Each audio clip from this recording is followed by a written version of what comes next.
सुप्रभात। ब्रिजेश सर्वेक्षण में आप लोगों का स्वागत है। तो चलिए आज एक अच्छा प्रारंभ करेंगे।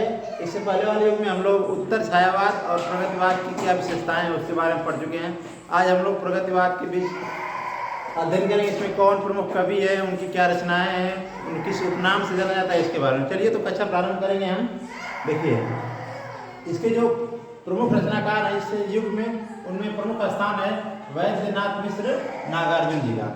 जो नागार्जुन जी कवि हुए उनका पूरा नाम वैद्यनाथ मिश्र नागार्जुन है। ये जब कविताओं अपनी रचनाएं करने लगे तो इनको संबोधन किया गया नागार्जुन बाबा के नाम से, तभी से इनको नागार्जुन ही इनका नाम पड़ गया और ये अपनी कविताएं नागार्जुन नाम से ही लिखते थे। इससे पहले ये जब मैथिली भाषा में रचनाएं करते थे तो यात्री नाम से रचनाएं करते थे, यात्री नाम से। इसके बाद 12 परीक्षा में जाता है कि यात्री नाम से कौन कवि रचनाएं करते थे। नागार्जुन बताएंगे या फिर वैद्यनाथ मिश्र दिया रहेगा विकल्प में तो उसको बताएंगे।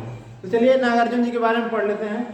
ये जो थे नागार्जुन कवि, जिनका जन्म 1911 ईस्वी में हुआ था और इनका जो जीवन काल चला 1998 ईस्वी तक, अर्थात 1998 का देहांत हुआ। इनकी जो प्रमुख रचनाएं हैं जो अक्सर परीक्षाओं में पूछी जाती है, उनमें युगधारा, सतरंगी पंखों वाली, प्यासी पतराई आंखें, भस्मांकुर, तुमने कहा था।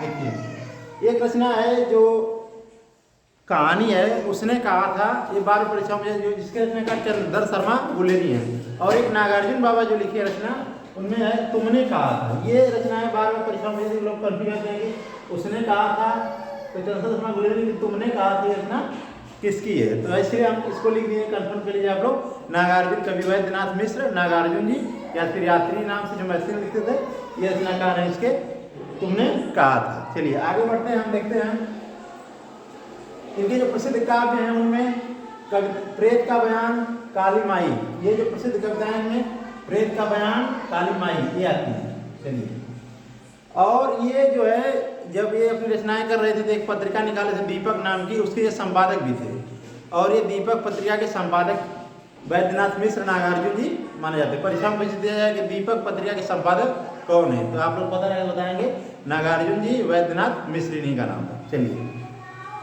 आगे बढ़ते इसमें अगले हमारे कवि जो हैं और इन्हीं कुछ रचनाएं देखते हैं जो काफ़ी फेमस है। उनमें अकाल और उसके बाद, ये कविता बहुत ही फेमस है, कई बार परीक्षाओं में पूछे। अकाल और उसके बाद किस कवि की रचना है, किस कवि की कविता है।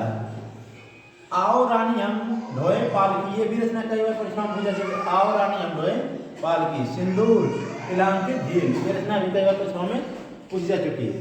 आगे देखिए इनके उपन्यास, कुछ प्रसिद्ध उपन्यास है इनमें। रतिनाथ की चाची, ये भी परीक्षाओं में कई बार पूछा जा चुका है, इसको आप लोग कंफर्म याद करिए। रतिनाथ की चाची किस उपन्यासकार की उपन्यास है, ये है नागार्जुन जी की। आगे देखिए कुछ अनुवाद किए हैं, संस्कृत जो रचनाएं हैं उनका हिंदी में खड़ी बोली में अनुवाद किए। उनमें जो कालिदास की रचना मेघदूत है, इसका अनुवाद उन्होंने किया है। गीत गोविंद जयदेव जी की रचना, इसका अनुवाद विद्यापति पधारो जो विद्यापति की है, इसको इन्होंने हिंदी खड़ी बोली में अनुवाद किया। ये इनके प्रमुख अनुवाद हैं तीनों। आगे है प्रगतिवाद काल के सशक्त हस्ताक्षर, और इस युग में जो सबसे सक्रिय कवि हुए, जो सबसे अच्छे ज़्यादा इनकी रचनाएं आई, जो सक्रिय थे इस युग में, उनमें नागार्जुन जी का नाम प्रमुख है। मतलब नागार्जुन जी का नाम लेने से पहले हम लोग प्रगतिवाद इन्हीं के नाम से जानेंगे, मतलब ये प्रमुख हस्ताक्षर थे उसके। अब इस युग के अगले जो कवि हैं जो काफ़ी अपना महत्वपूर्ण स्थान रखते हैं, उनमें केदारनाथ अग्रवाल। इनका जन्म 1911 ईस्वी में और मृत्यु सन 2000 ईस्वी में हुआ है। अब देखिए इनके जो प्रमुख रचनाकार हैं उनमें युग की गंगा, नींद के बादल, फूल नहीं रंग बोलते हैं, ये रचना भी कई बार परीक्षाओं में पूछी है। फूल नहीं रंग बोलते हैं किस कवि की रचना है, ये रचना है केदारनाथ अग्रवाल जी। आगे देखिए इनकी जो रचना है कुछ है, आग का आईना काफी फेमस है, और समय समय पर अपूर्वा, ये साम्यवाद के प्रति दृढ़ आस्था रखते हैं। साम्यवाद में सबको समान अधिकार होना चाहिए, इनका ही मानना है। अगले इसमें कवि आता शिवमंगल सिंह सुमन जी। इनका जो समय है 1915 ईस्वी से लेकर 2002 ईस्वी तक। इस युग के जो अगले कवि उनमें शिवमंगल सिंह सुमन, उनका जन्म है जो 1915 ईस्वी में, मृत्यु 2002 ईस्वी में। इनके जो प्रमुख काव्य हैं उनमें देखिए हिल्लोल, जीवन के गान, प्रलय सृजन, पर आंखें नहीं भरी, ये रचना भी कई बार टीचर और प्रतियोगी परीक्षाओं में पूछी जा चुकी है।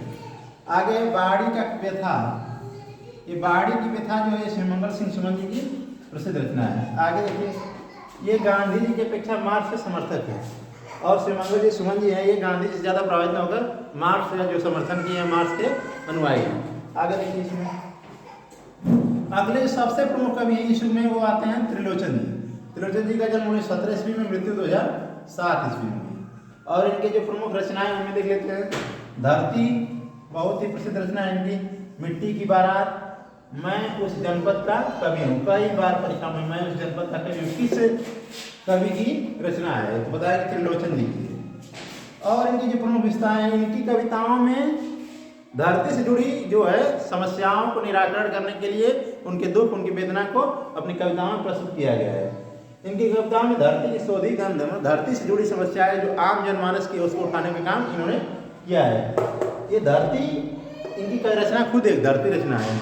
और मिट्टी की बारात और मैं इस जनपद का कवि हूँ, इनकी फेमस रचना है।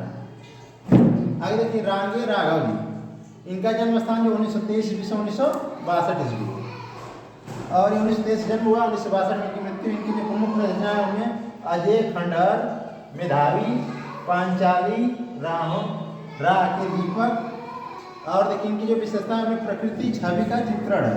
और राह के दीपक में ये देखिए, ये प्रकृति के वादी, ये भी कवि माने जाते हैं। और ये राह के दीपक में इनकी रचना जो फेमस है। चलिए ये थे हमारे कुछ प्रगतिवाद जो युग है 1936 से लेकर 1943 ईस्वी तक। इस समय में जो कवि आते हैं, उनकी क्या क्या प्रमुख रचनाएं हैं, उनके बारे में अध्ययन की। अब धीरे धीरे प्रगतिवाद के बाद हमारा देश में प्रयोगवाद आता है। इसके बाद हम लोग प्रयोगवाद की तरफ बढ़ेंगे, जिसमें अज्ञे जी आएंगे। अज्ञे जी की जो तार सप्तक है उसमें 7 कवि आएंगे, उनके बारे में देखेंगे। तो आज हम लोग प्रगतिवाद के बारे में पढ़े, उनमें कौन कौन सी रचनाएं प्रमुख हैं, कौन कौन कवि आते हैं, इसके बारे में अध्ययन किए। और इसका समय जो है 1936 से लेकर 1943 में। अब धीरे धीरे हम लोग इसके बाद प्रयोगवाद पढ़ेंगे, फिर नई कविता, इसके बाद आधुनिक समाज से हम लोग व्याकरण पढ़ेंगे। ये था हमारा आज का आधुनिक युग में प्रगतिवाद और उसका समय, उसमें कौन कौन कवि हैं, उनकी क्या विशेषताएं हैं, कौन कौन सी रचनाएं हैं, क्या उनका उपनाम है।